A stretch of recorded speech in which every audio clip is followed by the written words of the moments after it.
દરેક દિવ્ય હરિભક્તોને વિક્રમ સંવત 2082ના વર્ષની આ પ્રથમ રવિ સભાના જય સ્વામી નારાયણ. દરેક મનુષ્યને બુદ્ધિ આપવામાં આવી છે, પરંતુ આ બુદ્ધિની સાર્થકતા શેમાં છે? એ ભગવાનનો જે ભક્ત છે તેણે કેમાં તાન હોવું જરૂરી છે? આમ તો લોકની અંદર ઘણી બધી પ્રકારની ક્રિયાઓ કરતા આપણે જોઈએ છીએ, દરેક ક્ષેત્રની અંદર આપણે આગળ પણ વધીએ છીએ, પરંતુ આપણી તાન કેમાં હોવું જરૂરી છે? અને શા માટે કલ્યાણનું જતન કરવું જરૂરી છે? શું આ મનુષ્ય દેહે કરીને જ કલ્યાણનું જતન એ શક્ય છે? તો ચાલો એ કુશાગ્ર બુદ્ધિવાળો કોને કહેવાય એ બધાય પ્રકારના મુદ્દાઓ આપણે સ્વામિનારાયણ ભગવાનના જ મુખેથી અનેક વચનામૃતનું આપણે નિરૂપણ સાંભળીએ અને સાથે સાથે ગુણાતીત ગુરુવર્યોના જીવન પ્રસંગો દ્વારા આજે આપણે આ રવિ સભાનો પ્રવચનની અંદર જોડાઈએ. હે નાથ મુજને મતિ શુદ્ધ દેજો, હૈયે સદા સેવક ભાવ રહેજો. છો શબ્દો મારા પણ આપ આવીને કહેજો, રાજી થઈ અક્ષર ભાવ દેજો, રાજી થઈ અક્ષર ભાવ દેજો. શ્રી સ્વામિનારાયણ ભગવાનની જય. અક્ષર પુરુષોત્તમ મહારાજની જય. ગુણાતીતાનંદ સ્વામી મહારાજની જય. પ્રમુખ સ્વામી મહારાજની જય. પ્રગટ ગુરુ હરિ મહંત સ્વામી મહારાજની જય. સુરત અક્ષરધામ મહોત્સવની જય. દરેક દિવ્ય હરિભક્તોને જય સ્વામી નારાયણ. અંગ્રેજીની અંદર એક સરસ મજાની કહેવત છે કે main is a rational animal, એટલે કે માણસ એક અતિ બુદ્ધિશાળી પ્રાણી છે. ખરેખર આ 84 લાખ યોનિની અંદર આપણને આ મનુષ્ય દેહ પ્રાપ્ત થયો છે એ ખૂબ દુર્લભ છે, કારણ કે ભાગવતની અંદર પણ દુર્લભો માનુષો દેહો, કે દુર્લભ એવો આપણને આ મનુષ્ય દેહ પ્રાપ્ત થયો છે. અને તમે જો બુદ્ધિ વડે માણસે ઘણા બધા પ્રકારના પરિવર્તન આજે લાવ્યો છે. અને આ વિક્રમ સંવત 2082ની આ પ્રથમ રવિ સભા છે, તો આ તકે આપણે સૌપ્રથમ યોગીજી મહારાજને યાદ કરીએ. યોગીજી મહારાજ કહેતા કે 25,000નો નફો જતો કરીને પણ રવિ સભામાં આપણે જવું. આ રવિ સભામાં જવાથી બ્રહ્મરૂપ થવાશે, આ પ્રમુખ સ્વામી મહારાજના શબ્દો. અને ખરેખર આપણે જો આપણું આત્યંતિક કલ્યાણ કરવું હોય તો રવિ સભામાં અવશ્ય આપણી હાજરી હોવી ખૂબ જરૂરી છે. ખરેખર તો અત્યારે સમયાંતરે ટેકનોલોજીનો યુગ આવવાથી એક ફોનની અંદર પણ આપણે આ રવિ સભાનો લાભ લઈ રહ્યા છીએ, પરંતુ સાથે સાથે એ 25,000નો નફો તમે વિચાર કરો. વર્ષો પહેલાં પ્રમુખ મહંત સ્વામી મહારાજે અને યોગીજી મહારાજે, પ્રમુખ સ્વામી મહારાજે આપણને એના ઉપર નિરૂપણ ઘણી બધી વખત કહ્યું છે, પરંતુ શું આપણે હજી પણ એ અજ્ઞાન વશ થઈને રવિ સભામાં નથી જતા? તો આ નવા વર્ષે આપણે આ સંકલ્પ કરીએ. જો આ વર્ષની એમાંય તે આજે લાભ પાંચમનો દિવસ છે. આમ તો આજે આખો દિવસ એક શુદ્ધ અને પવિત્ર ગણવામાં આવે છે, અને આજે કોઈ પણ પ્રકારનું મુહૂર્ત જોવામાં નથી આવતું.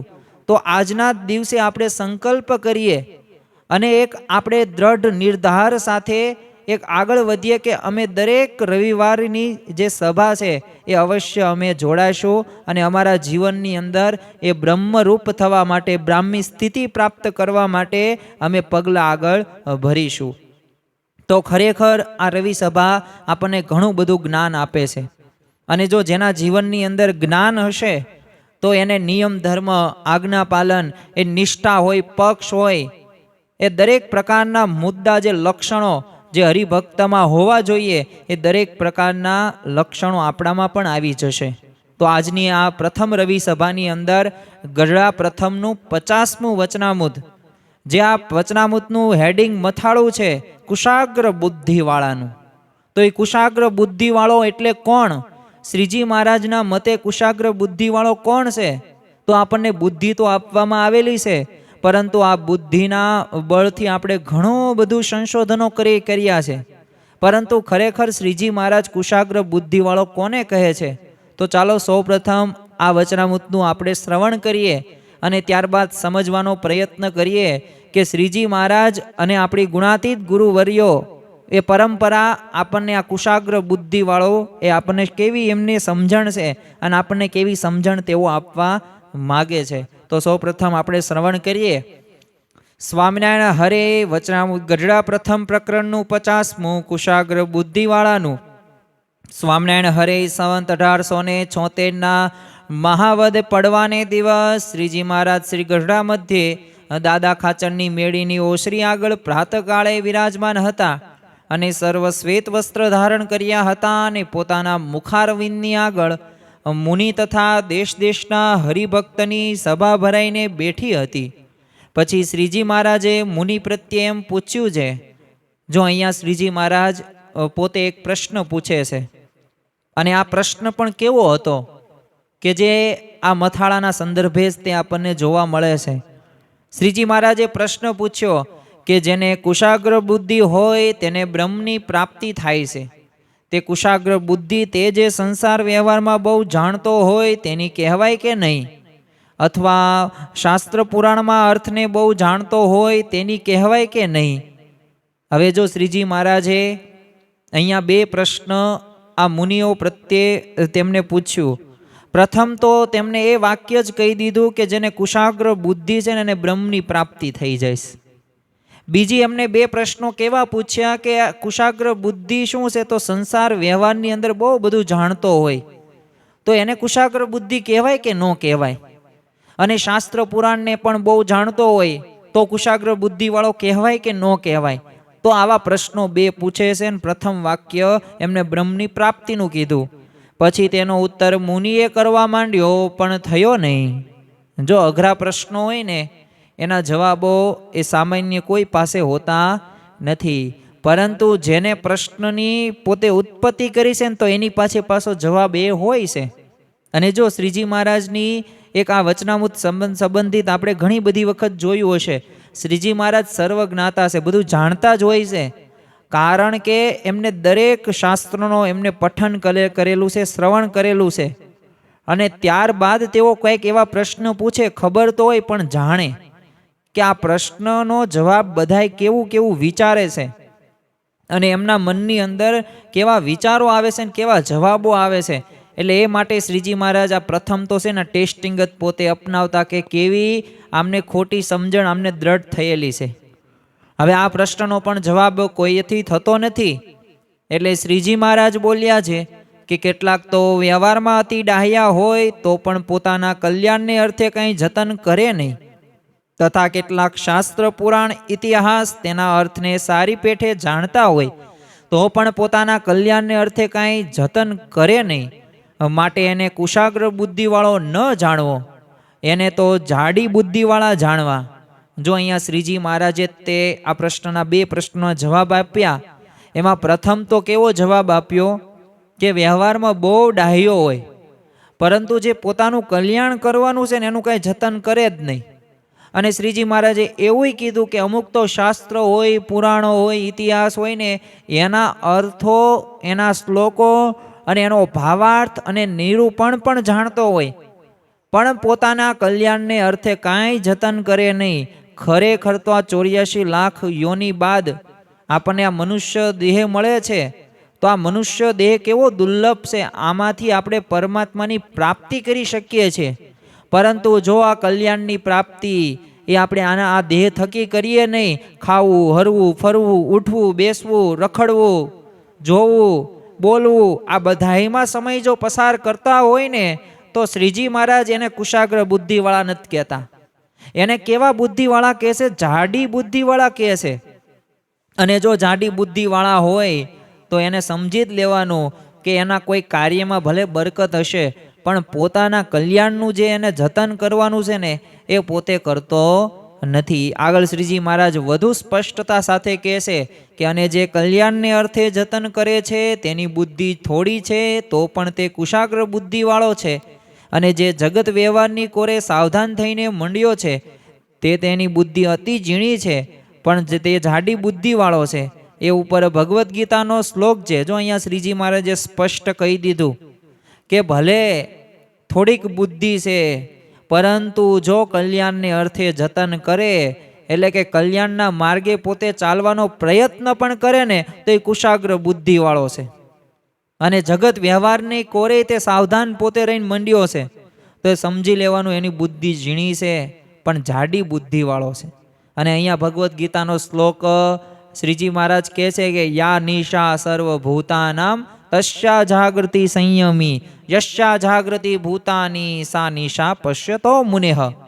અને એ શ્લોકનો એમ અર્થ જે છે કે ભગવાનનું ભજન કરવું તેમાં તો સર્વે જગતના જીવની બુદ્ધિ રાત્રિની પેઠે અંધકારયુક્ત વર્તે છે, કહેતા ભગવાનનું ભજન નથી કરતા. અને જે ભગવાનના ભક્ત છે તે તો તે ભગવાનના ભજનને વિશે જાગ્યા છે, કહેતા કે નિરંતર ભગવાનનું ભજન કરતા થકા વર્તે છે. અને શબ્દ સ્પર્શ રૂપ રસ અને ગંધ એ જે પંચ વિષય તેને વિશે જીવ માત્રની બુદ્ધિ જાગ્રત વર્તે છે, કહેતા વિષયને ભોગવતા થકા જ વર્તે છે. અને જે ભગવાનના ભક્ત છે તેની બુદ્ધિ તો વિષય ભોગને વિશે અંધકારે યુક્ત વર્તે છે, કહેતા કે વિષયને ભોગવતા નથી. માટે એવી રીતે જે પોતાના કલ્યાણને અર્થે સાવધાનપણે વર્તે છે તેને કુશાગ્ર બુદ્ધિવાળો છે, અને તે વિના તો સર્વે મૂર્ખ છે. ઇતિ વચનામૃતમ. એવી રીતે ગઢડા પ્રથમ પ્રકરણનું 50મું વચનામૃત થયું. અહીંયા જો શ્રીજી મહારાજે સ્પષ્ટ આ શ્લોકનો અર્થ સમજાવતા કહે છે કે જે ભગવાનનું ભજન કરતો હોય પરંતુ યાદ એ રાખવાનું કે ભગવાનનું ભજન એ પંચ વિષયોની અંદર એ શબ્દ સ્પર્શ રૂપ રસ અને ગંધ, હવે એમાં ને એમાં તે એ પોતે રચ્યો પચ્યો રહેતો એમાં જ આસક્ત હોય તો એને કુશાગ્ર બુદ્ધિવાળો ન કહેવાય. પરંતુ કુશાગ્ર બુદ્ધિવાળો કોને કહેવાય કે એ વિષયને પોતે ભોગવતો નથી અને બસ પોતાના કલ્યાણને અર્થે આમ સાવધાન જાગતે રહો, આમ સાવધાનપણે પોતે વર્તે છે. અને ઇન્દ્રિયો હોય કે સ્વભાવો હોય કે પંચ વિષયો પ્રત્યે પોતે અનાસક્ત રીતે રહેશે ને એને કુશાગ્ર બુદ્ધિવાળો કહેવાય. બાકી એ વિના તો બધાને મૂર્ખ અહીંયા શ્રીજી મહારાજે કહી દીધા છે. અને જો માણસે ઘણા બધા પ્રકારની પોતે સંશોધન જીવન ધોરણ એને સુધારા વધારા કર્યા છે, ટેકનોલોજીની પણ શોધ કરી જ છે. તમે જો 1000 વર્ષ પૂર્વે સિંહ ગુફામાં જ રહેતો હતો ને આજે પણ તમે જો સિંહ ગુફામાં જ રહેશે. હજારો વર્ષ પહેલાનો માણસ ઝાડ નીચે રહેતો હતો, ગુફામાં એ પણ રહેતો હતો, ઝૂંપડી બાંધીને પણ રહેતો હતો, અરે નાના મકાનોમાં પણ રહેતો હતો. પણ તમે જુઓ અત્યારે કેવા મોટા મોટા મહેલોની અંદર રહે છે. અમેરિકાની અંદર તો 100 માળનું એમ્પાયર બિલ્ડિંગ્સ આવેલું છે. અને ખરેખર આપણને જોવા મળે કે માણસે ઘણી બધી પ્રગતિ કરી છે. આજે કોઈક ચકલીએ ક્યારેય તે 5 માળની બિલ્ડિંગ બાંધી હોય એવું ક્યારેય તે તમે ન્યૂઝપેપરની અંદર કે સમાચારની અંદર સાંભળ્યું નહીં હોય. તમે જો માણસને ગરમી થઈ, સૌપ્રથમ તો પવનથી જ તે કોઈ પણ પ્રકારની સુવિધા નહોતી, પછી પંખાની શોધ કરી, પણ પંખામાંય તે હજી એટલો બધો પવન જોઈતો હતો એટલો આવતો નહોતો, તો તેને કુલરની શોધ કરી, કુલરમાં પણ વ્યવસ્થિત રીતે એમાં તો અવાજ આવે છે, તો પોતે એસીની શોધ કરી. અત્યારે કેવા આપણી પાસે એર કન્ડિશનર જોવા મળે છે.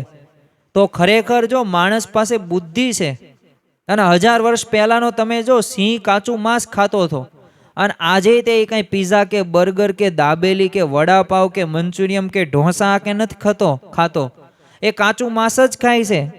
અને 1000 વર્ષ પહેલા તમે માણસનું જુઓ, આદિ માનવનું ભટકતું એ જીવન કાચું અન્ન ખાતો. પણ ધીમે ધીમે જો અગ્નિની શોધ થઈ, અગ્નિમાં એ કોઈ અન્ન હોય એને પોતે રાંધે, અને ધીમે ધીમે રાંધતા અત્યારે આપણી પાસે લાખો કરતા વધુ એ શાકાહારી વાનગીઓ અત્યારે તૈયાર થઈ ગઈ છે.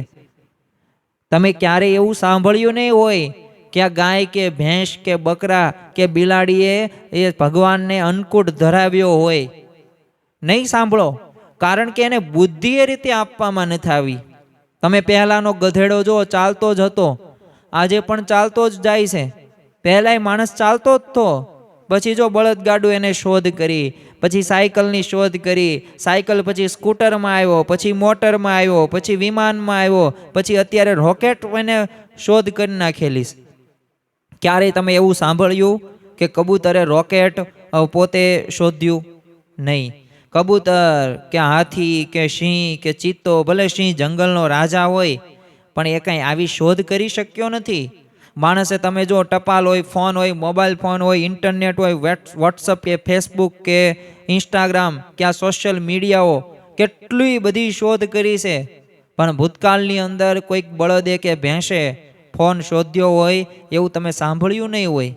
અરે ભૂતકાળ તો ઠીક, ભવિષ્યમાં પણ આવી શોધ કોઈ કરી શકશે નહીં જે મનુષ્ય અત્યારે કરી રહી છે. પણ આનું કારણ શું છે? કારણ એક જ તે કે ભગવાને મનુષ્યને જ એક પ્રકારની બુદ્ધિ આપી છે. એટલે જ મનુષ્ય સૌથી બુદ્ધિશાળી જીવ ગણી શકાય છે. અને આપણને જો આટલી બધી બુદ્ધિ આપી અને આપણે આ સ્વચ્છંદી જીવન મન ફાવે એમ આપણે રમતા હોય, જમતા હોય, ખાતા હોય, પીતા હોય, તો ખરેખર એક થોડુંક ધ્યાન રાખવા જેવું છે. કારણ કે આપણને મનુષ્ય દેહ મળ્યો છે તો આ મનુષ્ય દેહમાંથી એક સારું એવું કાર્ય કરવાનું છે. અને નાશવંત એવો દેહ છે. તમારી ગમે તેવી સ્ક્રીન સારી હશે, તમે ગમે તેવા રૂપાળા ધોળા હશો, સમય જશે એટલે કડચલી પડશે જ તે, ધોળાવાળ આવશે જ તે, તમારું મૃત્યુ થવાનું જ છે. તો પછી એ સમયની અંદર તમે શું કર્યું એ મહત્વનું છે. વાસ્તવની અંદર એ આપણને જો સાચું જ્ઞાન નથી ને, એટલે આપણને ખબર પડી જાય છે કે પ્રશ્ન કયો છે? પ્રશ્ન એ જ છે, જ્ઞાન નથી. અને જ્ઞાન નથી ને એટલે શું કરવું ને શું ન કરવું, ક્યાં મારે જવું, ક્યાં ન જવું, મારે કેટલું ભજન કરવું ને કેટલું આ વ્યવહારનું કામકાજ કરવું, એ આપણે સારી રીતે જાણી નથી શકતા, સમજી નથી શકતા.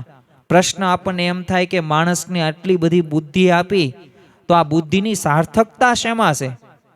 શું આપણે આટલી બધી શોધ ખાવા પીવામાં કરીએ છીએ, પહેરવા ઓઢવામાં કરીએ છીએ, આપણી લાઈફસ્ટાઈલ દિવસે ને દિવસે અત્યારે સુધારો વધારો કરતા જોવા મળીએ છીએ, તો એમાં સાર્થકતા છે?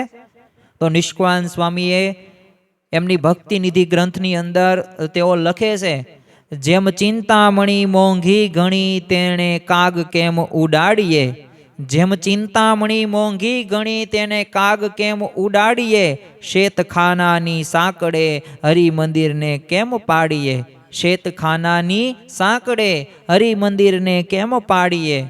અમે એમ અતિ મૂલ્યવાન ચિંતામણીનો ઉપયોગ કંઈ કાગડા ઉડાડવા માટે કરવાનો ન હોય. આજના જમાનામાં કહીએ ને તો તમને કોઈક મૂલ્યવાન હીરો આપવામાં આવે અને તેનો ઉપયોગ શું કાગડા ઉડાડવામાં કરો, તો એને કંઈ સાચો ઉપયોગ ન કહી શકાય. મંદિરના ભોગે પાયખાનું ન બંધાય. એમ બુદ્ધિની સાર્થકતા કાંઈ સ્ત્રી કે ધન કે આ વ્યસન કે દૂષણ એ પ્રાપ્ત કરવામાં નથી, આ ભોગ ભોગવવામાં નથી, આ પંચ વિષયોની અંદર જે આપણે આસક્ત થઈ ગયા છીએ એમાં નથી. બુદ્ધિની સાર્થકતા શેમાં છે? તો જો યોગીજી મહારાજ જે તે એક સરસ મજાની બોધ કથા દ્વારા સમજાવતા કે એકવાર છે ને એક અંધ વૃદ્ધ પોતે રાજાના વાંકની અંદર આવ્યો. હવે સ્વાભાવિક છે કે વાંકમાં આવે એટલે કંઈક તો સજા થવાની જ છે. પરંતુ આ રાજાને દયા આવી ગઈ કે આને શું સજા કરવી, હવે એમાંય તે આંધ છે અને હવે આને સજા કરીએ તો વધુ હેરાન થશે ને વધુ દુઃખી થશે. એટલે સામાન્ય સજા આપતા કીધું કે મારા રાજ્ય ફરતે છે ને 12 ગાઉનો કિલ્લો છે અને એમાં એક બારણું છે, અને એ બારણું તું શોધીને તું રાજ્ય બહાર નીકળી જા, બસ એ જ તારી સજા. બાકી તને કોઈ પણ પ્રકાર દંડ આપવાની મને ઈચ્છા અત્યારે નથી. હવે અંધ વૃદ્ધ તો હાથમાં ટેકે કિલ્લાને અઢેલીને ચાલવા પોતે લાગ્યો, પણ જ્યાં બારણું આવવાનું થયું ને ત્યાં જ તેને માથે છે ને ખંજવાળ આવી, એટલે ચાલતો ચાલતો ખણવા માંડ્યો અને ત્યાં જ બારણું પસાર થઈ ગયું. અને જ્યાં એણે હાથ મૂક્યો ને ત્યાં ભીત આવી ગઈ. હવે પોતે હતો અંધ અને પછી ફરી વખત 12 ગાઉનો ચક્રાવો રહ્યો. જો આ સામાન્ય દ્રષ્ટાંત યોગીજી મહારાજ આપતા, પરંતુ આ સિદ્ધાંત એમાંથી ઘણો બધો સમજવા જેવો છે કે આ બુદ્ધિ રહીની બારણાને ઠેકાણે છે અને આ જીવરોની અંધ વૃદ્ધ વ્યક્તિના ઠેકાણે છે. અને આ માયારૂપી રાજ્યમાંથી મુક્તિ કેવળ કોને મળે? કુશાગ્ર બુદ્ધિથી જ પ્રાપ્ત થઈ શકે છે. અને બુદ્ધિની સાર્થકતા રહીની માયામાંથી મુક્તિ મેળવવા કહેતા કે કલ્યાણના જતનમાં જ રહેલી છે અને એને જ કુશાગ્ર બુદ્ધિવાળો ગણી શકાય. જો આ વચનામૃતનું તમે મથાળું વાંચો ને એ કુશાગ્ર બુદ્ધિવાળાનું છે. અને એ મથાળાનો આપણે થોડોક અર્થ સમજીએ ત્યારે આપણને ખ્યાલ આવે. આવું કુશ એટલે શું થાય? કુશ એટલે દર્ભ થાય. આવું દર્ભનો અગ્ર ભાગ, એ આગળનો ભાગ કેવો હોય? અણીદાર અને સૂક્ષ્મ હોય. એટલે એને કુશાગ્ર બુદ્ધિ એટલે સૂક્ષ્મ બુદ્ધિ. યોગીજી મહારાજ તો કહેતા કે પોતાના કલ્યાણને અર્થે છે ને જે સાવધાનપણે વર્તે છે ને એને કુશાગ્ર બુદ્ધિવાળો છે ને એને કહી શકાય. તો આપણે સાવધાનપણે વર્તવાની વાત તો શ્રીજી મહારાજે કરી, અત્યારે યોગીજી મહારાજે પણ આપણને વાત કરી છે. શ્રીજી મહારાજ જો આ વચનામૃતની અંદર આપણને સમજાવવા માગે છે કે કેટલાક તો કેવા છે, વ્યવહારમાં અતિ ડાહ્યા હોય તો પણ પોતાના કલ્યાણને અર્થે કાંઈ જતન કરતા જ નથી. એને બધું જાણે ખરી, વાંચે ખરી, પણ કલ્યાણના માર્ગે આગળ ચાલતા નથી. પાછ તો અમુક પાછા શ્રીજી મહારાજે એવાય કીધા, શાસ્ત્ર હોય ને પુરાણ હોય ને ઇતિહાસ હોય ને એ વાંચે એટલું નહીં, સાથે સાથે એને અર્થને પાછા સારી રીતે જાણતા હોય, પણ પોતાના કલ્યાણને અર્થે કાંઈ જતન ન કરે. તો એને શ્રીજી મહારાજે શું કહી દીધું? કુશાગ્ર બુદ્ધિવાળો નહીં, જાડી બુદ્ધિવાળો જાણવો. હવે સામાન્ય રીતે છે ને આપણને વ્યવહારમાં અતિ ડાહ્યા હોય ને એનો ભાર હોય. જોજો, વડાપ્રધાન રાષ્ટ્રપતિનો ભાર હોય, કારણ કે એમને પોતાની બુદ્ધિથી સત્તા એમને પ્રાપ્ત કરેલી, સામાન્ય કંઈ સત્તા પ્રાપ્ત નથી કરી. તમે જો યુપીએસસી જે પરીક્ષા લેશે, આઈએએસ ને આઈપીએસ ને આઈએફએસ, હવે આ બધા વ્યક્તિઓની એક બુદ્ધિ શક્તિનો કેટલો ભાર હોય છે આ બધા ઓફિસરોનો. કારણ કે બધા પ્રકારના વિષયોને અભ્યાસ કરવાનો, યાદ રાખવાનું, એ પ્રમાણે લખવાનું, ઇન્ટરવ્યૂ પાછું દેવાનું, પ્રિલિમ્સ હોય, મેન્સ હોય, ઇન્ટરવ્યૂ હોય, અને પછી એમાંથી માર્ક્સ આવે, પછી એમાંય 10 લાખમાંથી પાછા લેવાના હોય દર વર્ષે 900 થી 1000 જ તે. એમાંય આઈએસ કેટલા? 300, આઈપીએસ કેટલા? 200 300, પાછળના વધે 250 300 એ આઈએફએસ હોય. તો એટલી બધી કોમ્પિટિશન 1001 ને લેવાનો. પરંતુ આવી કોમ્પિટિશન, આવી પરિસ્થિતિમાં એ બુદ્ધિ જો કુશાગ્ર બુદ્ધિવાળો ને એ જ પાસ થઈ શકે. તો આ બધા ધનાઢ્ય વ્યક્તિઓ હોય એમની ધન સંપત્તિનો કેટલો બધો ભાર હોય છે, અને એની સામે આપણા મંડળમાં તે કોઈ હરિભક્ત સેવાના અંગવાળા હોય, કોઈ ભક્તિભાવવાળા હોય, કોઈ તપ વ્રતન ઈશ્કી હોય, કોઈ નિયમિત સત્સંગ સભામાં આવતા હોય, તો એવા ભક્તોનો આપણને મહિમા સમજાતો જ નથી. એ જ મોટામાં મોટો પ્રશ્ન છે. જો આપણા સાથેના કોઈ પણ વ્યક્તિ ઘરમાં પણ જો દરેકને મુક્ત સમજવા, સત્સંગ મંડળની અંદર પણ દરેક મુક્તો જ છે. જો આ ભાવના હોય ને, આ મહિમા હોય ને, મહિમા જેવું બીજું કોઈ મોટું સાધન નથી, તો ખરેખર એમનો આપણને ભાર પડતો નથી. શ્રીજી મહારાજ આપણને સમજાવે છે કે આ ભક્તો છે ને સાચી દિશામાં આગળ વધ્યા છે, અને કલ્યાણના માર્ગે પોતે આગળ વધેલા છે. રામાયણ જ્યારે પણ સાંભળી હશે ત્યારે આપણને ખ્યાલ હશે કે રામાયણની અંદર રાવણ અને શબરીની વાત આવે છે. હવે જો રાવણ પાસે ત્રિલોકીનું રાજ્ય હતું, અને જ્યારે તમે શબરી માતા વિશે જોવો તો એની પાસે એના વિસ્તારની અંદર એને કોઈ ઓળખતું નહોતું. હવે રાવણ પાસે શું હતું? સોનાની લંકા હતી. અને શબરી માતા પાસે શું હતું? સામાન્ય એક તૃણની ઝૂંપડીમાં રહેતી. પરંતુ એમ કહેવાય છે કે આમ રાવણે રહ્યો ને પોતે 4 વેદો ઉપર એને ભાષ્ય પણ લખેલું, અને શિવજીનો ઉત્તમ ઉપાસક પણ હતો. અને બીજી બાજુ તમે જુઓ કે શબરી માતા એ કોઈ પણ પ્રકારનું શાસ્ત્ર પણ રચ્યું નહોતું, સાવ અભણ હતી. આમ લૌકિક દ્રષ્ટિએ છે ને રાવણ પાસે કેટલી બધી સત્તા, સંપત્તિ, સમૃદ્ધિ, ઘણું બધું હતું, પરંતુ શબરી માતા પાસે એમાંથી એક પણ વસ્તુ નહોતી. છતાં આજે જો દરેક હિન્દુ એ શબરીને યાદ કરે છે, અને જ્યારે રાવણને ધિક્કારે છે, કારણ કે શબરીએ ભગવાન શ્રી રામની પૂજા સેવા કરી અને રાવણે શ્રી રામનો દ્રોહ કર્યો. એમ જો બુદ્ધિશાળી હોય ને એ પોતાના બંધન મુક્તિનો ખ્યાલ હોય છે, અને શબરીને આ વાતનો એને ખ્યાલ હતો કે મારે મારા આત્માનું કલ્યાણ કરવું છે, અને ભગવાન રામ અહીંયા આવશે જ તે, ભગવાન મારી ઝૂંપડીમાં આવશે, બોર જમશે જ તે. કેવા ઉત્સાહ સાથે, કેવા આનંદ સાથે સવારે વહેલા જાગી જાય, પોતે આખો આશ્રમ એ શણગાર કરી નાખે ફૂલોથી કે આજે મારા રામ આવશે, આજે મારા ભગવાન આવશે. કારણ કે મારા ગુરુ માતંગ ઋષિએ મને કીધું છે કે એક દિવસ તારી ઝૂંપડીમાં આવશે જ તે ભગવાન. કેવો ઉત્સાહ, કેવો આત્મવિશ્વાસ! જો આવો વિશ્વાસ આપણને ભગવાન અને સંત સામે આવી જાય ને, તો આ દુનિયાના કોઈ પણ દુઃખો એ દુઃખો નથી, પરંતુ એ દુઃખ પણ એક સુખમાં પરિવર્તિત થઈ જાય. કારણ કે પોતાની મુક્તિ ભગવાન શ્રી રામ થકી થશે ને એની સારી રીતે પોતે જાણતી હતી. અને બીજી બાજુ રાવણ પોતાના કલ્યાણનું જતન ન કરી શક્યો. આજથી તમે જો 2.5 સદી પૂર્વે ભગવાન સ્વામિનારાયણ પ્રગટ થયા હવે એ સમયે પણ જેમણે ભગવાનને ઓળખી પોતાના કલ્યાણનું જતન કર્યું તો એ કુશાગ્ર બુદ્ધિવાળો કહેવાય. અને જે આવું જતન ન કરી શક્યા તો એ સ્વાભાવિક રીતે મૂર્ખની સેનામાં જેનું નામ આવે. હવે આપણે એક પ્રસંગ જોઈએ જેથી આપણને ખ્યાલ આવે. વડોદરામાં તે ગાયકવાડી રાજ્યમાં એક દિવાન પદે છે ને વિઠ્ઠલરાવ દેવાજી હતો. હવે આ ગાયકવાડ સરકારે એની નિમણૂક છે ને સૌરાષ્ટ્રના એક ચીફ રેવન્યુ કમિશનર તરીકે કરેલી. આમ લૌકિક દ્રષ્ટિએ છે ને બહુ બુદ્ધિશાળી હતો અને સરકારે એને આવું કામ સોંપેલું. પણ જો ત્યારે એ ભગવાન સ્વામિનારાયણને પોતે ઓળખી ન શક્યો. હવે મહારાજ જ્યારે સંવંત 1882માં પોતે વડોદરા પધારે છે ત્યારે સયાજીરાવ સરકારે એ મહારાજનું ભવ્ય સ્વાગત કર્યું. પરંતુ દિવાનને એ ગમ્યું નહીં. ઉલટું એને મહારાજને પકડી પાડવા મારી નાખવા માટે ઘણા બધા પ્રયત્નો કર્યા, પરંતુ બધાય પ્રયત્નો નિષ્ફળ ગયા. ક્યારેક તો મલિન જંત્ર મંત્રનો પ્રયોગ કરતો, ક્યારેક તો આમ શક્તિશાળી હપસીઓને મોકલતો, પણ દરેક વખતે એના સંકલ્પો જે હોય ને ધૂળધાણી થઈ જતા. અને બીજી બાજુ જો વડોદરામાં રહેતા તે નાથ ભક્ત શાક બકાલું વેચવાનો સાવ સામાન્ય ધંધો કરે. હવે તેઓની આર્થિક પરિસ્થિતિ સામાન્ય હતી. લૌકિક દ્રષ્ટિએ દિવાનજી જેવી બુદ્ધિ શક્તિ પણ નહીં. પણ જો શ્રીજી મહારાજ ભગવાન છે ને જેને જાણી લીધેલું, એટલે એ મહારાજ કહેતા કે આ નાથ ભક્ત છે ને બુદ્ધિશાળી છે અને દિવાનજી મૂર્ખ છે.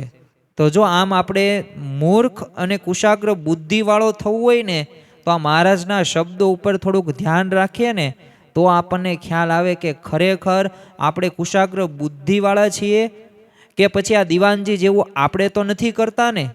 અને ઘણી બધી વખત આપણે એવું કરતા હોઈએ છીએ. જો આ કાર્યો લોકના કાર્યોમાંથી આપણે થોડાક ઊંચા આવીએ ને તો આપણને ખ્યાલ આવે કે ખરેખર આપણે શું કરવાનું છે. એ આપણને એનો ખ્યાલ નથી ને, એટલે આમાં આપણા સમય આપણો પસાર થઈ જાય છે. બાકી તો જો આપણે એક એક પળ રહે નહીં લાખની છે. એટલે જ તે ઘણી વખત આપણે સાંભળ્યું હશે, તારી એક એક પળ જાય લાખની, તું તો માળા રે ભજી લે ઘનશ્યામની. અને ઘણી બધી વખત આપણી આ પળનો ઉપયોગ સાવ વેડફવામાં કરીએ છીએ. પણ જો એમાં ભગવાનનું આપણે કાર્ય કરતા હોય, ભગવાનનું ભજન કરતા હોય ને તો એ મોટામાં મોટી વાત ગણી શકાય. વચનામૃતની અંદર શ્રીજી મહારાજે જો ભગવદ્ ગીતાનો પણ એક બીજા અધ્યાયનો 69મો શ્લોક એમને કીધો કે યા નિશા સર્વભૂતાનામ. ખરેખર તો આ ટાંકીને સ્વામિનારાયણ ભગવાન એ સમજાવે છે ભક્ત અને એક અભક્ત કોને કહેવાય. હવે જો ભગવાનના ભક્ત હોય ને નિરંતર ભજન કરતા થકા વર્તે છે, એટલે અખંડી ભગવાનનું ભજન ચિંતવન જ કરે છે અને પોતે વિષયને નથી ભોગવતા. અને જ્યારે જગતના જે જીવો છે, હવે આપણે ભગવાનના ભક્તમાં આવીએ જગતના જીવમાં આવીએ ને થોડીક અંતરદૃષ્ટિ કરીએ ને તો આપણને ખ્યાલ આવશે. તો જ્યારે જગતના જીવ હોય એ શું કરે, ભજન નથી કરતા, એ પછી વિષય બસ ભોગવતા ફરે છે. એટલે જ મહારાજ આવા લક્ષણવાળા ભક્તને કેવા કીધા છે, કુશાગ્ર બુદ્ધિવાળા કીધા છે. અને જો અભક્તને જાડી બુદ્ધિવાળા એ મૂર્ખ કીધેલા છે. અવશ્ય તો આપણા જીવનની અંદર ડગલે ને પગલે જો એવી પરિસ્થિતિ આવવાની છે, એવી ઘટનાઓ બનશે કે જેની અંદર આપણને ભગવાન ભજવાનો સમય પણ નહીં રહે અને આ લોકની જવાબદારીમાંથી આપણે ઊંચા નહીં આવીએ. પરંતુ આપણે ભગવાન ભજવા અને ભજાવવાનું તાન હોવું ખૂબ જરૂરી છે. જો શ્રીજી મહારાજે વચનામૃત જેતલપુરના 5માં કીધું છે કે સર્વે સાંભળો, આજે તો અમારે જેમ છે તેમ વાત કરવી છે. હવે જો મહારાજ દર વખતે જેમ છે એમ જ વાત કરતા હોય, પરંતુ આજે એમ શું કીધું, પહેલાં તો એમને સૂચના આપી કે સર્વે સાંભળો, બધાય સાંભળો, અમારે જેમ છે ને એમ વાત કરવી. અને ભગવાન શું બોલ્યા, આ વાક્ય છે ને આપણે દરરોજ 5 વખત વિચારવું. શ્રીજી મહારાજે કીધું કે ભગવાનને ભજવા એથી બીજી વાત મોટી નથી. તો જો ભગવાનને ભજવાને એથી બીજી મોટી વાત નથી, એટલે એમાં જ તે આપણે સમજી જવાનું કે ખરેખર ભગવાન ભજવાને એ જ મોટામાં મોટી વાત છે. બાકી તમે જો ગમે એટલું કરશો ને તો આ લોક ક્યારેય રીઝવવાનો નથી. અને આ લોકને રીઝવવાનો તેમ પ્રયત્ન કરશો ને તો લોક ક્યારેય રીઝાશે પણ નહીં.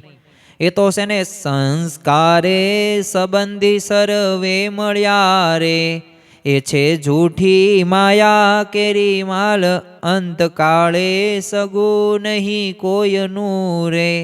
અને આ સ્વાર્થ ભરેલો સંસાર છે. જ્યાં સુધી સ્વાર્થ તમારા પ્રત્યે હશે ત્યાં સુધી તમને બોલાવશે, ત્યાં સુધી તમે કહો તેમ કરશે, બાકી સ્વાર્થ પૂરો થઈ ગયો ને પછી પૂરું. હું કોણ ને તું કોણ. ઘણા બધા સંબંધીઓ તમે જોયા જ હશે કે વર્ષો સુધી તમે તૂટ્યા હશો તેમના કામની અંદર. તમને એમની મદદ પણ કરી હશે, આર્થિક રીતે તે, સામાજિક રીતે તે, પ્રસંગોમાં હાજરી પણ આપી હશે, પરંતુ જ્યારે તમારો સમય આવશે કામ કરાવવાનો ત્યારે એ પોતે છટકી જશે, ત્યારે વહી જશે. એમ આ બધાય સ્વાર્થ ભરેલો સંસાર છે, પરંતુ આ ભગવાન અને સંત છે ને પોતે નિસ્વાર્થ ભાવે પોતે કાર્ય કરે છે. અને આ દેશ પ્રદેશની અંદર પણ વિચરણ, કે આ મંદિરોની ભેટ, કે આ સંસ્કાર ધામોની ભેટ, આ બધી એમનામ નથી આપી, આપણા કલ્યાણ માટે આપેલી છે. આપણા જીવનું કલ્યાણ થાય એ માટે આપણે ભગવાનનું ભજન કરી શકીએ એ માટે કરે છે કાર્ય. તો પછી જોધપુરની અંદર તો સાવ 70-80 તે ઘરનો જ તે સત્સંગ છે, તો ત્યાં એટલું બધું મંદિર મોટું વિશાળ બાંધવાની શું જરૂર છે? પરંતુ જો દરેકને સત્સંગી કરવા છે, દરેકને ભક્ત કરવા છે, તો આ એમનો એક ઉદ્દેશ છે કે જીવોનું આત્યંતિક કલ્યાણ થાય. એકવાર છે ને શ્રીજી મહારાજ માંગરોળમાં છે ને હરિભક્તો સાથે બજારમાં નીકળ્યા. હવે એક માણસ છે ને નાળિયેરની કાચલીમાં ત્રાજવા બનાવીને એમાં છાલ હોય, ધૂળ હોય ને પથરા ભરે અને પોતે બોલે કે લો એલાયચી, લો લવિંગ, અને આમ રીતના વેપાર કરે. મહારાજે પૂછ્યું ભક્તોને કે આ કોણ છે? એટલે મહારાજે ત્યારે મહારાજને બધા હરિભક્તોએ કીધું, મહારાજ આના ઉપર બહુ ધ્યાન ન દો, આ તો કબા શેઠ છે. એ તો બહુ મોટા વેપારી હતા, પણ એક વખત છે ને વેપારમાં બહુ મોટું નુકસાન થયું ને, એમાં મગજ છટકી ગયું, એટલે હવે આવું કરે છે. એટલે ત્યારે મહારાજે એ કબા શેઠની વાત સાંભળીને કીધું બધા ભક્તોને મર્મની વાત કરી કે અમારી નજરમાં તો જે ભગવાન નથી ભજતા ને એ સર્વે કબા ગાંડા જેવા જ છે. તો હવે આપણે સમજવાનું, શ્રીજી મહારાજ આપણને સ્પષ્ટપણે સમજાવે છે કે આપણે જો ભગવાનનું ભજન નથી કરતા ને અને આ લોકનું ગમે એટલું કરશું તો આપણું આ કબા ગાંડા જેવું જ કામકાજ છે. એટલે ભગવાન ભજી લેવા, ભગવાન ભજવા એથી બીજી કોઈ મોટી વાત જ નથી. જો શ્રીજી મહારાજ નીલકંઠ વર્ણી રૂપે લોજ ગામની અંદર પધાર્યા ને ત્યારે તેઓ રામાનંદ સ્વામીને પત્રમાં લખે છે કે મનુષ્ય દેહને ઈચ્છે છે દેવ, તે પામી ન કરી હરિસેવ, તે તો પશુ પૂછ સિંહહીણ, મર હોય ગુણ ઈ પરવીણ. અને ઘણી બધી વખત આપણે માયાની અંદર ફસાયેલા જોવા મળીએ છીએ. જો દેવતાઓ હોય એ પણ મનુષ્ય શરીર પામીને જો ભગવાનને ન સેવે ને અને ન ભજે ને તો એ શિંગડા અને પૂંછડા વિનાના પશુ સમાન જેવા જ છે. કારણ કે આ ભગવાને જો એવી માયા બનાવી છે ને, આ માયામાંથી આપણે બહાર આવવાનું છે. એટલે જ તે ઉત્તર ગુજરાતની બાય હરિભક્તોએ એ સાળંગપુરની અંદર ફૂલદોલ વખતે શ્રીજી મહારાજ પાસે માંગણી કેવી માગી. અને સ્વામિનારાયણ સંપ્રદાયની અંદર એક બેસ્ટમાં બેસ્ટ તમે આ પ્રાર્થના ગણી શકો. આ હરિભક્તોએ કીધું કે મહાબળવંત માયા તમારી, એણે આવરિયા નર નારી, એવું વરદાન દીજીએ આપે, એહ માયા અમને ન વ્યાપે. અને ખરેખર આ પ્રાર્થના જ્યારે આપણે આખી સાંભળીએ, ભક્ત ચિંતામણી ગ્રંથની અંદર પણ આપવામાં આવેલી છે. અને ખરેખર આ ભગવાનની માયા આપણે ઓળખી શકતા નથી. ગુણાતીતાનંદ સ્વામીએ 5મા પ્રકરણની 405મી વાતની અંદર જણાવ્યું છે કે આ લીધું ને આ લેવું છે, આ દીધું ને આ દેવું છે, આ કર્યું ને આ કરવું છે, આ ખાધ્યું ને આ ખાવું છે, આ જોયું ને આ જોવું છે. આ તો આદિ અનેક વાતો ખૂટે એમ નથી. માટે એમાંથી નિવૃત્તિ પામીને આપણે પરમેશ્વરને ભજી લેવા. કારણ કે આ બધું ખૂટે એમ નથી. આ વિષયોમાંથી ક્યારેય જીવ ક્યારેય તૃપ્ત થયોય નથી, થવાનો પણ નથી અને થશે પણ નહીં. યોગીજી મહારાજ એક 52ના એક ચંદનનું દ્રષ્ટાંત આપીને સમજાવતા. હવે 52નું ચંદન એક પ્રકારનું ચંદન જે ગણી શકાય. તો એક કઠિયારો છે ને 52ના ચંદનનું લાકડું કાપી લાવ્યો. હવે પછી ખબર વિના ચૂલામાં એને સળગાવ્યું. એને કંઈ ખ્યાલ નહોતો કે આ 52નું ચંદન છે, નું લાકડું છે. એટલે એમાંથી કાંઈ ફળ કાંઈ પ્રાપ્ત થયું નહીં. એટલે એક શાહુકારને આની છે ને સુગંધ આવી, એટલે જોવા ગયો. પછી આમ થોડુંક એમાંથી રહ્યું હતું અને એ પછી એને ઓલવી નાખ્યું અને લાકડું પોતે ઘરે લાવે છે અને એ ભગવાનની પૂજા અર્ચના કરી અને અંતકાળે શેઠને છે ને ભગવાન તેડવા આવ્યા. હવે જ્યારે કઠિયારાને કોઈ ફળ એને પ્રાપ્ત ન થયું, તો જો આ ચંદનને ઠેકાણે આ મનુષ્ય દેહ છે અને એને જો કઠિયારીની જેમ આપણે વેડફી દઈએ ને તો આપણો જન્મ વ્યર્થ થઈ જાય. પણ જો આ શેઠની જેમ આપણે ભજન ભક્તિમાં જોડીએ તો અવશ્ય મોક્ષ પ્રાપ્ત થઈ જાય છે. અને આપણી જો ગુણાતીત પરંપરાએ ભજન ભક્તિ માટે ફક્ત કાંઈ રુચિ નથી દાખવી, પરંતુ ભજન ભક્તિ તેઓના જીવનની અંદર આપણને જોવા મળે છે. આમ જેમ મીન પાણી વિના તડફડે ને, તેમ તેઓ પણ ભજન ભક્તિ વિના રહી નથી શકતા. તારીખ 26/2/1987 દિવસે પ્રમુખ સ્વામી મહારાજ જ્યારે નડિયાદની અંદર પોતે ધર્મલાભ સભા આપી રહ્યા હતા અને સાંજે 7 વાગ્યા એટલે સ્વામી બાપાને પૂછ્યું કે સંધ્યા આરતી થઈ? ત્યારે એક સંત કહે કે આરતી સંતો કરી લેશે, આપ નહીં આવો ને તો ચાલશે. અને સ્વામી બાપાએ આવું સાંભળ્યું એટલે ન ગમ્યું. એટલે સ્વામી બાપાએ કીધું કે આ દર્શને જવાનું હોય ને ત્યારે કોઈ દિવસ ના ન પાડવી. આ તો બધી વાતમાં બંધી કરે, દર્શન કરવા ન જશો, દંડવટ ન કરશો, બધે જ બંધી જ કરી દો છો. પણ ભજન ભક્તિ કરવા માટે જ આવ્યા શિવી, અને એ ન થાય ને તો બીજું કરવું શું? આવું થાય ને એમાં કંટાળો આવે છે, જીવવું કેમનું? જો આમ અવિરતપણે એ ભક્તિરત રહેવા છતાંય તે ભક્તિ અદા કરવાનો એક પણ અવસર સ્વામી બાપા ચૂકતા નહીં. એટલે ખરેખર આપણે પણ આપણા જીવનની અંદર આપણે એવી ભક્તિ કરવી જોઈએ. અને જો મેન એ જ છે, યોગીજી મહારાજનું તો પ્રિય સૂત્ર હતું ઘણી બધી, ભગવાન ભજી લેવા. એ ભગવાન ભજવાનું જ એમને તાન હતું ને બીજાને બજાવવાનું કામ હતું. તારીખ 1/12/2019 રોજ હવે એક સહજ પ્રશ્નોત્તરીમાં મહંત સ્વામી મહારાજને છે ને એક સંતે પૂછ્યું કે વોટ ઇઝ યોર ઓક્યુપેશન સ્વામી? એટલે કે સ્વામી તમારો વ્યવસાય શું છે? અને સ્વામીશ્રીએ તરત જવાબ આપ્યો કે ભજન. બીજો એક પ્રશ્ન સંતો દ્વારા પૂછવામાં આવ્યો કે do you enjoy your occupation? કે શું આપને આપના વ્યવસાયમાં આનંદ આવે છે? તો સ્વામીશ્રી કીધું યસ, હા આવે છે. અને છેલ્લે પૂછ્યું કે Swami what is important for you, running the સંસ્થા ઓર ડુઈંગ ભજન? કે આપના માટે એ અગત્યનું શું છે? શું સંસ્થા ચલાવવી એ અગત્યનું છે કે પછી ભજન કરવું તે અગત્યનું છે?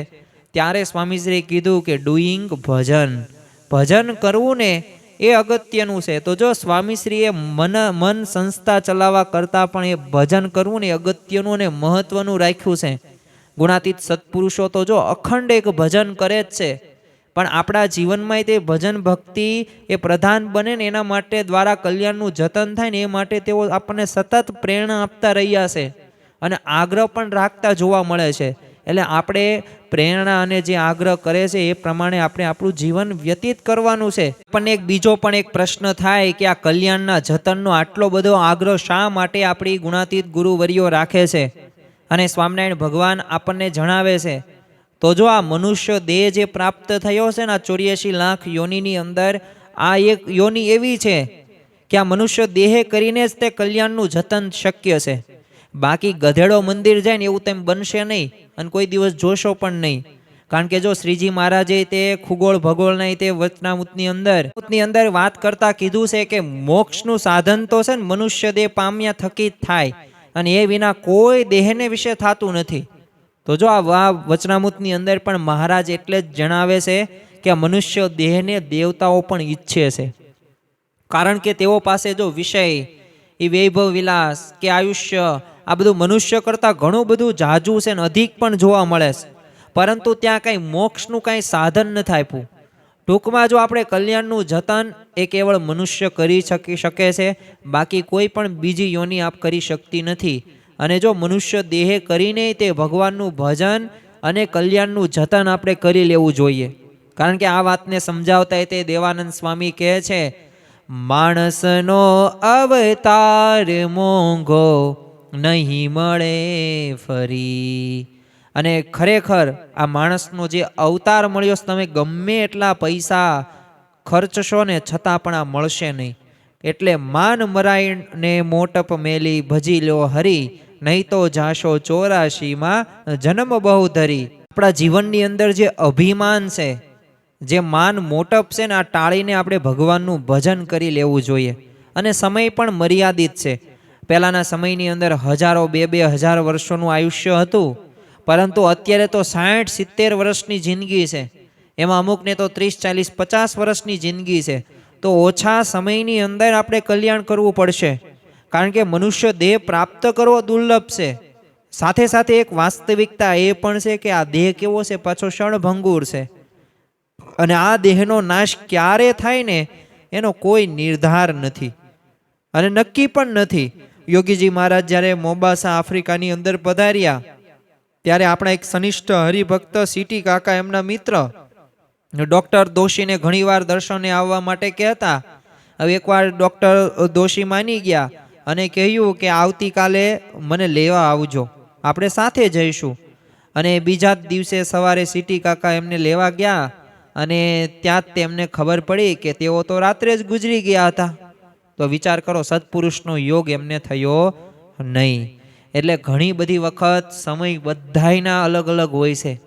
આ તો કેવું છે, ટ્રેનની અંદર બેઠા બધાયના સ્ટેશન અલગ અલગ છે. વાતો કરશો, ચીતો કરશો, નાસ્તોય કરશો, આનંદ કિલોલ પણ કરશો, પણ પોતપોતાના સ્ટેશને બધા ઉતરી જશે.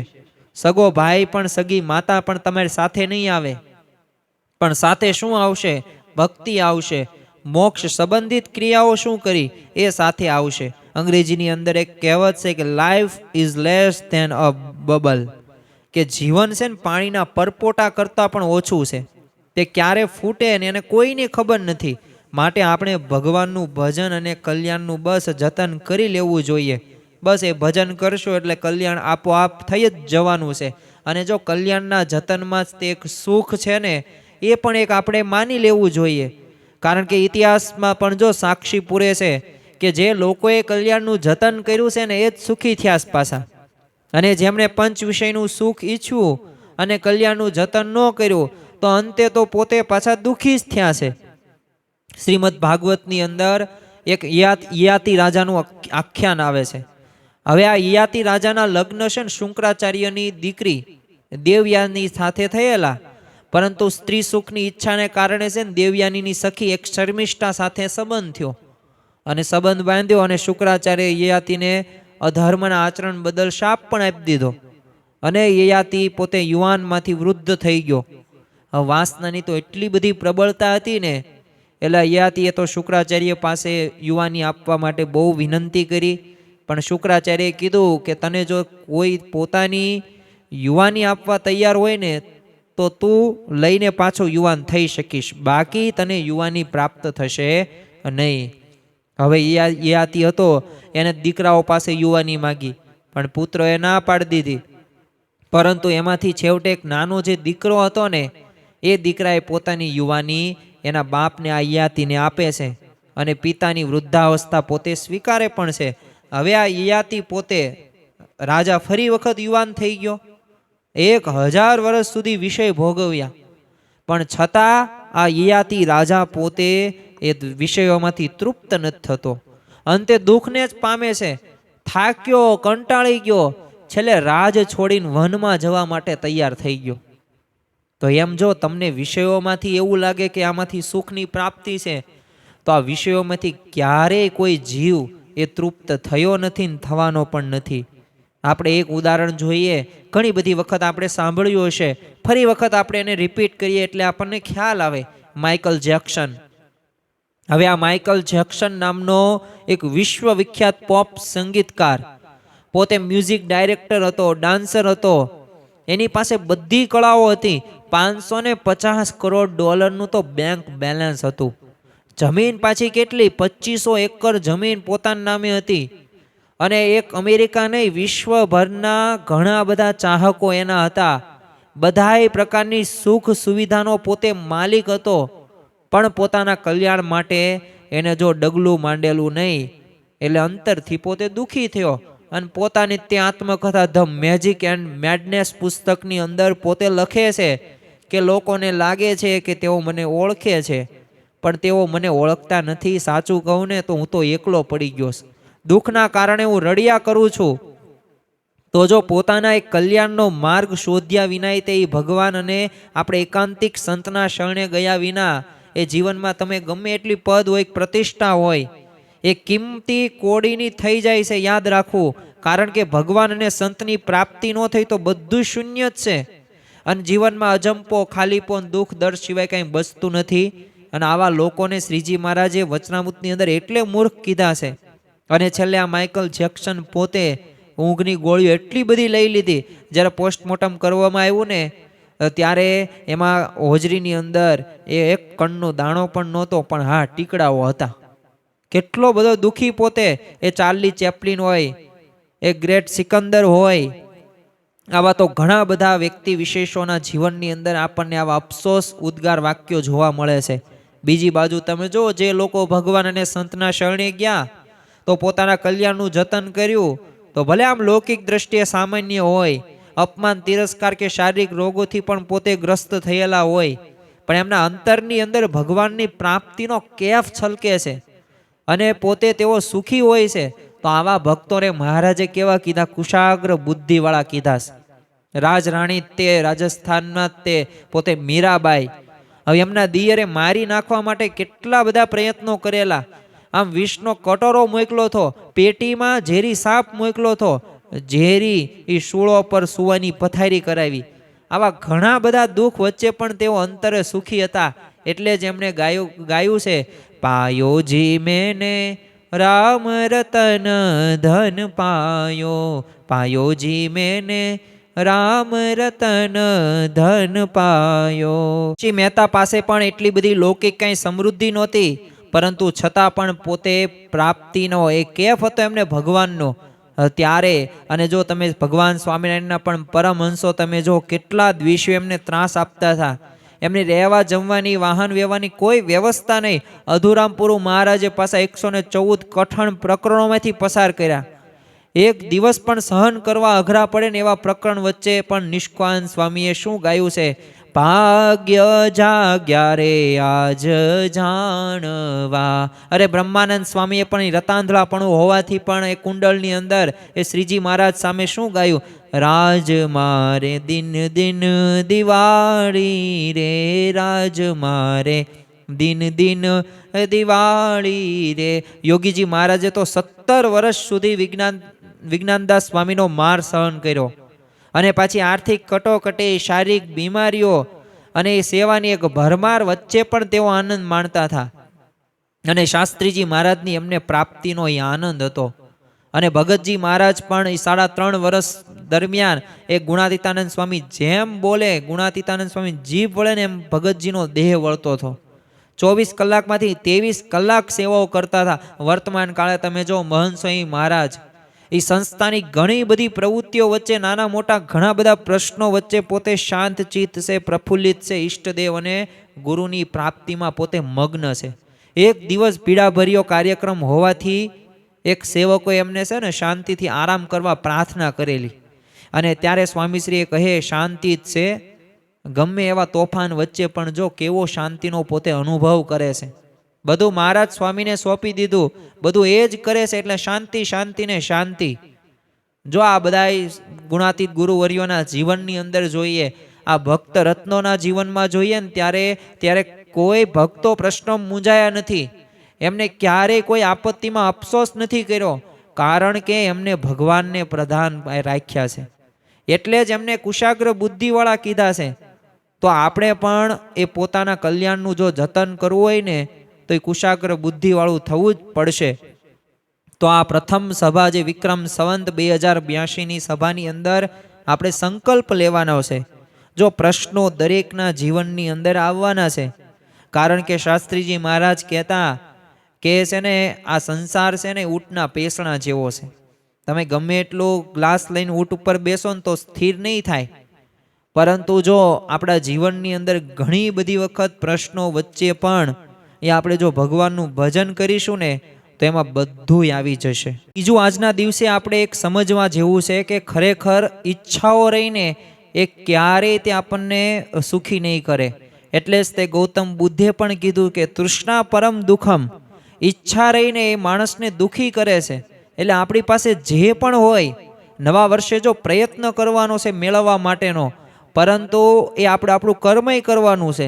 જેમ શ્રી કૃષ્ણ ભગવાને કીધું અર્જુને, કર્મણે વાધિકારસ્તે મા ફલેશુ કદાચન, કે હે અર્જુન, કર્મ કરવામાં તારો અધિકાર છે, ફળ આપવું કે ન આપવું ને એ હું નક્કી કરીશ. પરંતુ આપણી અપેક્ષા એટલી બધી હોય છે ને, ઈચ્છા એટલી બધી હોય છે ને કે એમાં બહાર આપણે આવતા જ નહીં. જો આ એક મોટામાં મોટી માયા છે. એટલે જ તે એ ભક્ત ચિંતામણીની અંદર લખ્યું છે કે નર ઈચ્છે છે રાજા થવા, રાજા ઈચ્છે અમર લોક જાવા, અમર ઈચ્છે ઇન્દ્ર પદવી, ઇન્દ્ર ઈચ્છે થાવા આદ્ય કવિ. જે માણસ હોય ને એને રાજા થવું છે. હવે પોતે જે રાજા હોય ને તો એને પાછું સ્વર્ગ લોક ભોગવવું છે. હવે એમાંય તે અમર થઈ જાય તો ઇન્દ્ર હોય તો ઇન્દ્રની પદવી જોતવીશ દેવોને, તો ઇન્દ્ર હોય ને તો એને આદ્ય કવિ બનવું છે. એમ જો ક્યારેય તે માણસની ઈચ્છા પૂરી નથી થવાની, અપેક્ષા પૂરી નથી થવાની, હજી આગળ જાઓ, હજી આગળ જાઓ, એવું જ આપણને કાયમ માટે રહેશે. અને જો આ સંસારમાં આ એવું જ છે કે જે નથી ને એનું દુઃખ હંમેશા આપણને થયા કરવાનું છે, અને જે છે ને એને આપણે ભોગવી શકવાના નથી. આપણી પાસે જો સાયકલ ન હોય તો ત્યારે આપણને થાય કે એક સાયકલ હોય ને તો સારું. હવે સાયકલ આવી જાય ને તો આપણને કેવો પ્રશ્ન થાય કે સાયકલ તો છે, પરંતુ હવે ગાડી કે બાઇક આવી જાય, સ્કૂટર આવી જાય બહુ સારું. હવે ગાડી આવી જાય મહા મહેનતથી, પણ હવે એ તે તોય તે છતાં આપણે શું કરીએ કે હવે 4 વ્હીલ વાળું કંઈક વાહન મળી જાય તો સારું. હવે એક આવે ને એની કાંઈ વેલ્યુ નથી રહેતી, અને આગળ ધીમે ધીમે એવી અપેક્ષા ને ઈચ્છાના લીધે વ્યક્તિ ફલાણા ભાઈ પાસે આ પ્લેન છે તો એ આવી જાય તો સારું, આવી ગાડી આવી જાય તો સારું. એટલે બધાની અપેક્ષા જ છે, ઈચ્છાઓ જ છે, આમાંથી જ આપણે બહાર નથી આવતા. અને એટલે આપણી પાસે જે છે એ સારી રીતે આપણે ભોગવી નથી શકતા, એ આનંદ આપણે માણી નથી શકતા. અને એટલે જ તે આનું નામ સંસાર કીધું છે. કારણ કે જે ધારાસભ્ય હોય ને તો એને મિનિસ્ટર ન બનાવ્યો હોય તો એને દુઃખ હોય. હવે મિનિસ્ટર જે થયો હોય ને તો એને એવું થતું કે મને કેવું બેકાર ખાતું આપ્યું, તો એને સંતોષ નથી.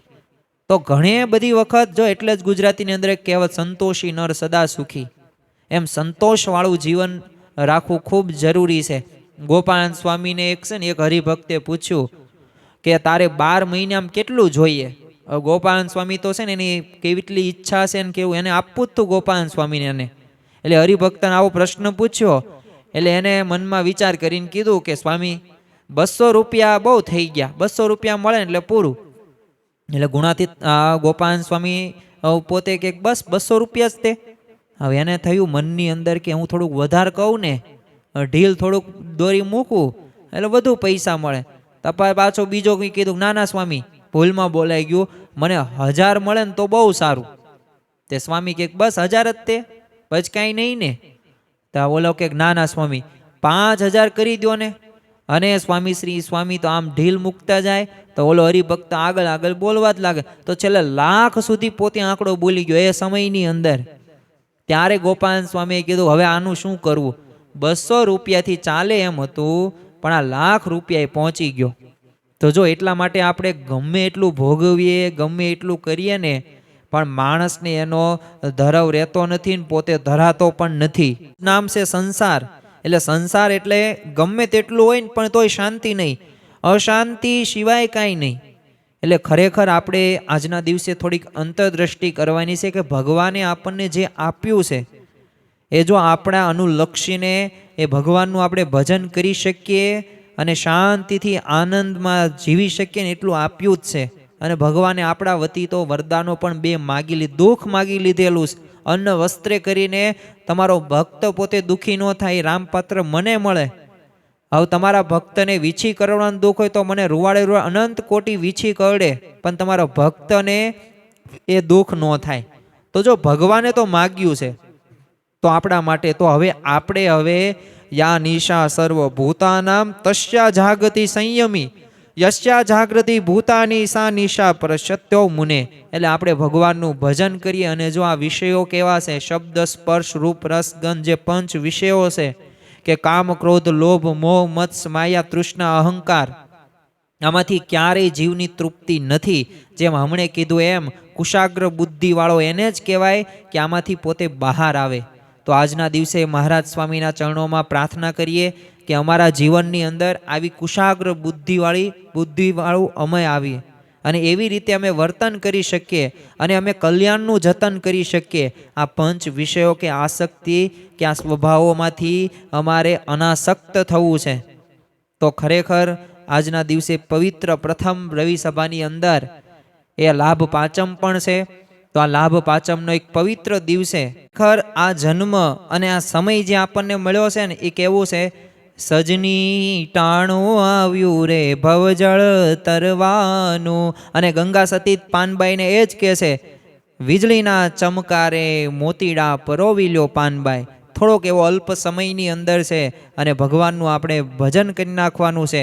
કારણ કે નિષ્કાન સ્વામી પણ પોતાના કાવ્યની અંદર કે લખે છે, ભાગ્ય જાગ્યા રે આજ જાણવા, કોટી થયા કલ્યાણ આજ, કોટી થયા કલ્યાણ આજ.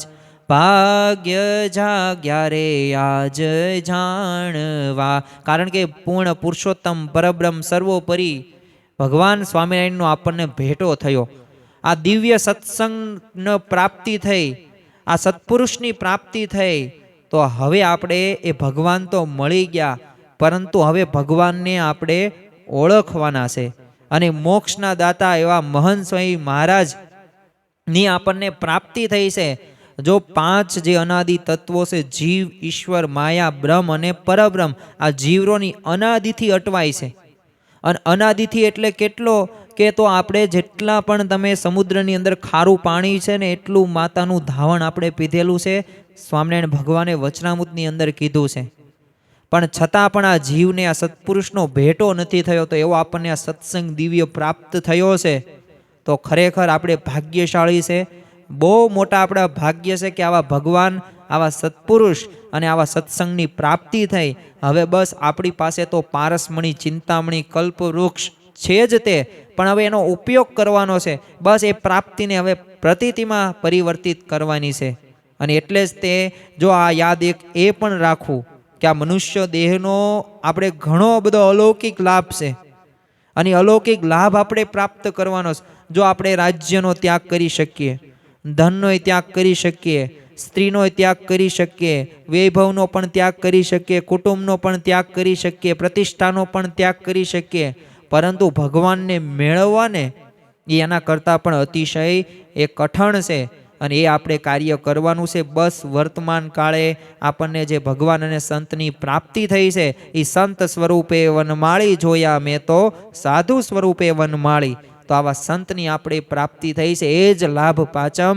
તો આ લાભ પાંચમના પવિત્ર તહેવાર ઉપર દિવાળીના 5મા દિવસે એ આપણે ખરેખર સંકલ્પ કરીએ કે એવા ભગવાન અને એવા સંતની મને પ્રાપ્તિ થઈ છે. તો મન, કર્મ, વચને એ સત્પુરુષમાં વિશેષમાં વધુમાં વધુ જોડાણ થઈ શકે એવી મહારાજ સ્વામી એવું બળ, બુદ્ધિ અને શક્તિ આપે એવી અભ્યર્થના. શ્રી સ્વામિનારાયણ ભગવાનની જય.